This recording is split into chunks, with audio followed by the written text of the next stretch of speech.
Hello दोस्तों, आप सभी का हमारे YouTube चैनल पर स्वागत है।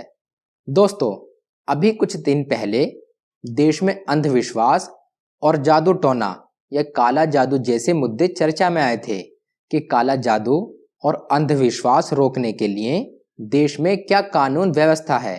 इसी को देखते हुए आज हम बात करेंगे जादू टोना या काला जादू और अंधविश्वास फैलाने को लेकर हमारे देश का कानून क्या कहता है और इन्हें रोकने के लिए हमारे देश में क्या कानून है, और अगर कोई इसका दोषी पाया जाता है तो दोषी के खिलाफ क्या क्या कानूनी कार्रवाई हो सकती है, उसे क्या और कितनी सजा मिल सकती है। इन्हीं सब बातों के बारे में आज हम अपनी इस वीडियो में डिटेल में जानेंगे। इसलिए दोस्तों, हमारे वीडियो को लास्ट तक जरूर देखें। चलिए दोस्तों, आज का अपना टॉपिक शुरू करते हैं।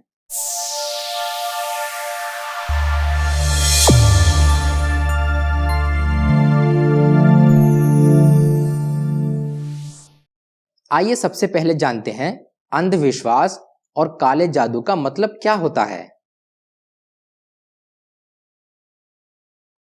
आइए पहले जानते हैं अंधविश्वास क्या होता है।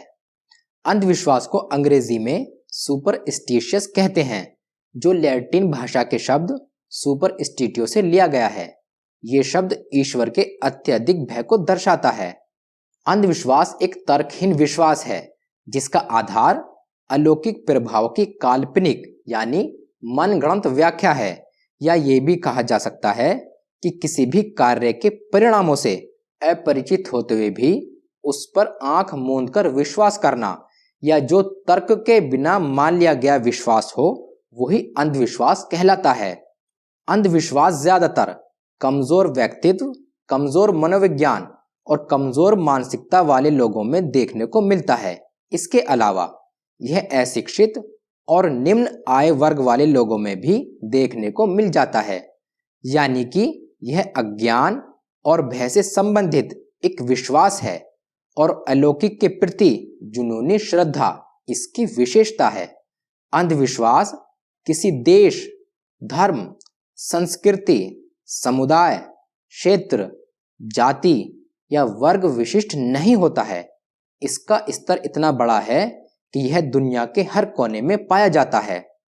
आइए अब जानते हैं काला जादू क्या होता है। काला जादू का मतलब है दुष्ट और स्वार्थी उद्देश्यों के लिए अलौकिक शक्ति का उपयोग करना और किसी को शारीरिक या मानसिक या आर्थिक नुकसान पहुंचाने के लिए दुर्भावनापूर्ण कार्य करना। ये अंधविश्वास और जादू टोना या काला जादू पुराने समय से ही दुनिया भर में एक बुराई रहा है, और ये हमारे समाज में भी पुराने समय से ही चला आ रहा है, और इसे हमारे देश की सबसे बड़ी बुराइयों में से एक माना जाता है। लोग इस तरह की अंधविश्वासी गतिविधियों में अपने धार्मिक विश्वासों को ले आते हैं, जिसके बाद में अधिकतर नुकसान भी उठाना पड़ जाता है। हमारे देश में अंधविश्वास और काला जादू के नाम पर बहुत से अजीबोगरीब मामले हुए हैं और आज भी हो रहे हैं, जैसे कि भूत भगाना या धर्म के नाम पर किसी इंसान की बलि के रूप में हत्या कर देना। इन परेशानियों से छुटकारा पाने के लिए लोगों को शिक्षा के साथ साथ कानून के प्रति जागरूक होने की भी जरूरत है, जिससे ऐसी गतिविधियां कराने पर या इन चीजों को मानने पर प्रतिबंध लगाया गया है, क्योंकि ज्यादातर इन गतिविधियों के चलते लोग कुछ ना कुछ ऐसा काम कर देते हैं जो उन्हें कानूनन सजा का हकदार बना देता है। दोस्तों, कुछ अंधविश्वास तो ऐसे होते हैं जिसकी एक सभ्य समाज बिल्कुल भी इजाजत नहीं देता है, जैसे कि बलि प्रथा। चलिए अब जानते हैं भारत में अंधविश्वास फैलाने और काला जादू के खिलाफ क्या कानून है।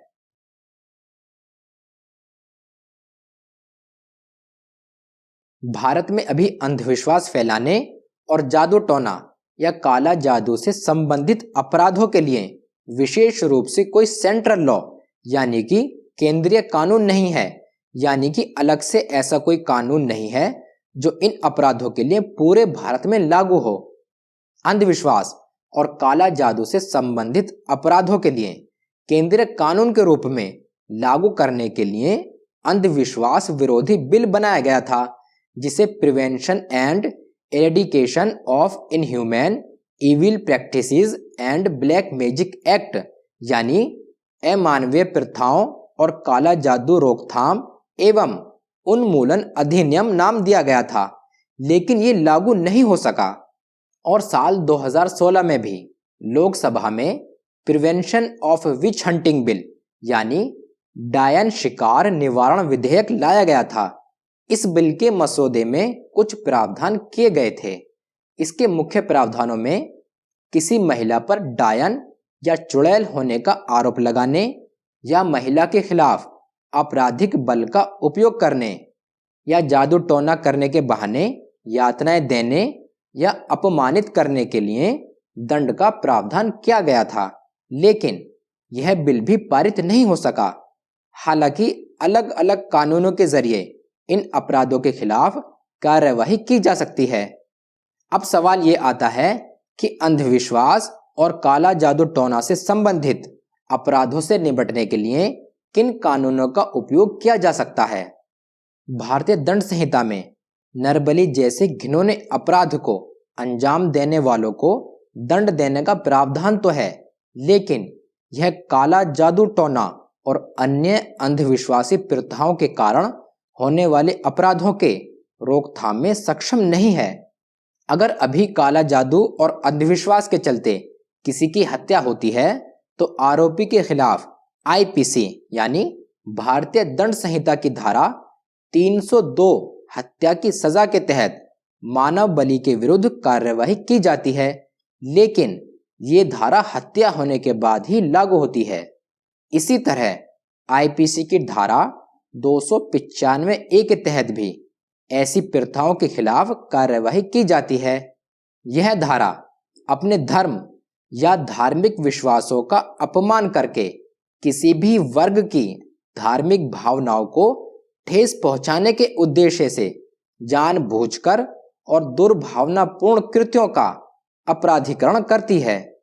और अगर कोई अंधविश्वास में बच्चों को कांटों पर फेंकता है तो वह आईपीसी की धारा 307 के तहत अपराध में आता है, या किसी महिला को डायन या चुड़ैल बताकर या अन्य किसी भी अंधविश्वास में उसे बिना कपड़ों के घुमाना आईपीसी की धारा 354B के तहत अपराध में आता है। इसके अलावा अजूबा, चमत्कार या दिव्य तरीके से किसी बीमारी के इलाज का दावा करने वाले धोखेबाजों पर drugs and magic remedies act 1954 के तहत कार्यवाही का प्रावधान है। इसके जरिए भी भारत में प्रचलित विभिन्न अंधविश्वासी गतिविधियों पर रोक लगाने का काम किया जाता है।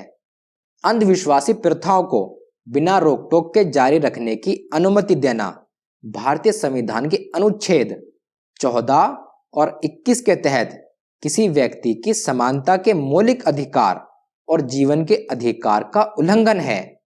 और भारतीय संविधान का अनुच्छेद 51AH यह प्रत्येक भारतीय नागरिक के लिए एक मौलिक कर्तव्य के रूप में वैज्ञानिक स्वभाव, मानवतावाद और जांच और सुधार की भावना को विकसित करने को सूचीबद्ध करता है। काला जादू और अंधविश्वास से संबंधित गतिविधियां इंटरनेशनल कन्वेंशन यानी कि विभिन्न अंतर्राष्ट्रीय विधानों के कई प्रावधानों का भी उल्लंघन करती हैं, जिसका भारत भी एक हिस्सा है।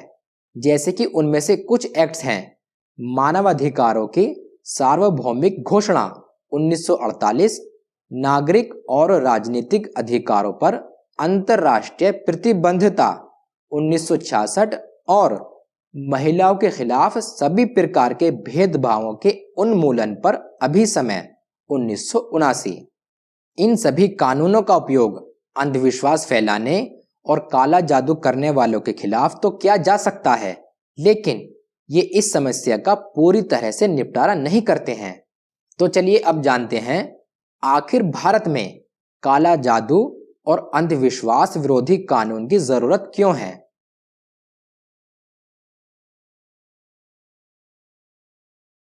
देश में अंधविश्वासों से निपटने के उपायों की कमी के कारण अवैज्ञानिक और तर्कहीन प्रथाओं जैसे जादू टोने या काला जादू से उपचार के तरीके पर अधिक विश्वास करना और चिकित्सा प्रक्रियाओं के बारे में गलत जानकारी भी बढ़ सकती है, जो सार्वजनिक व्यवस्था और नागरिकों के स्वास्थ्य पर गंभीर हानिकारक प्रभाव डाल सकती है।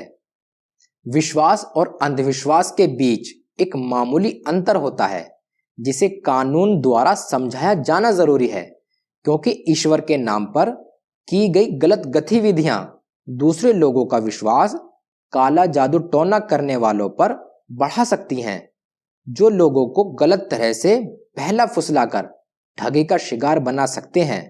इन सब बातों को भारत के अंधविश्वास विरोधी अधिनियम में साफ साफ समझाया गया है, लेकिन यह अभी भी कानून के रूप में लागू होने की राह देख रहा है।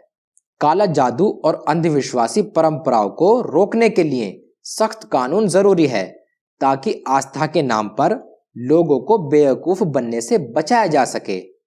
इसके लिए उड़ीसा हाईकोर्ट ने भी जीतू मुर्मू उर्फ सुकुल मुर्मू और अन्य बनाम उड़ीसा राज्य के केस में भी कहा है कि मौजूदा कानून इस मामले को हल करने के लिए काफी नहीं है, इसीलिए सेंट्रल लॉ यानी केंद्रीय कानून की तुरंत जरूरत है। दोस्तों, इस आदेश का लिंक मैं नीचे डिस्क्रिप्शन में दे दूंगा, आप वहां पर जाकर भी पढ़ सकते हैं। अगर भारत में अंधविश्वास और काला जादू के कारण होने वाली हत्याओं के आंकड़ों के बारे में जाने तो संयुक्त राष्ट्र संघ ने कुछ सालों पहले एक रिपोर्ट जारी की थी, जिसमें भारत में 1987 से 2003 तक लगभग 25,000 महिलाओं को डायन या चुड़ैल बताकर मार देने की बात कही गई थी। एक अन्य रिपोर्ट के अनुसार भारत में साल 2000 से 2012 तक 2097 महिलाओं की हत्या अंधविश्वास से प्रेरित होकर की गई। इन आंकड़ों से यह भी स्पष्ट हो जाता है कि यह महिला की सुरक्षा से भी जुड़ा हुआ मामला है। भारत की एक संस्था जिसका नाम है NCRB, national crime record bureau यानी राष्ट्रीय अपराध रिकॉर्ड ब्यूरो, ये देश में हुए सभी प्रकार के अपराधों पर अपनी रिपोर्ट जारी करती है। इसी NCRB संस्था ने देश में अंधविश्वास और काला जादू से हुई हत्याओं के आंकड़ों पर भी अपनी रिपोर्ट दी है। NCRB के आंकड़ों के अनुसार काला जादू के मामलों में देश भर में पिछले 10 साल में 1000 से ज्यादा लोगों की मौत हुई है। NCRB ने अपनी रिपोर्ट में कहा है कि साल 2012 से 2021 के बीच देश भर में लगभग 1098 लोगों की मौत का कारण जादू टोना ही था, जिसके अनुसार भारत में साल 2020 में जादू टोना के कारण 88 मौतें और 12 लोगों की मौत मानव बलि के कारण हुई और साल 2021 में 68 लोगों की मृत्यु का कारण जादू टोना और 6 लोगों की मौत का कारण मानव बलि को बताया गया है। केरल में भी मानव बलि के 2 मामले सामने आए, जिसमें साल 2021 के अक्टूबर में ही केरल के कोच्चि में जादू टोना के चक्कर में एक तांत्रिक ने 2 महिलाओं की बलि दे दी थी। इसी तरह के और भी कई मामले सामने आ चुके हैं। NCRB ने यह भी खुलासा किया है कि डायन शिकार यानी कि किसी महिला को डायन या चुड़ैल बताकर हत्या करने के मामले बढ़ गए हैं। ऐसे ही असम के 4 नाबालिग लड़कों को पुलिस ने बचाया था, जिनकी अनुष्ठान के नाम पर बलि दिए जाने का शक था। NCRB की रिपोर्ट के अनुसार काला जादू के सबसे अधिक मामले छत्तीसगढ़ में 20, उसके बाद मध्य प्रदेश में 18 मामले और तेलंगाना में 11 मामले दर्ज किए गए। आइए अब जानते हैं किन किन राज्यों ने काला जादू टोना और अंधविश्वास से संबंधित अपराधों से निपटने के लिए कानून बनाया है।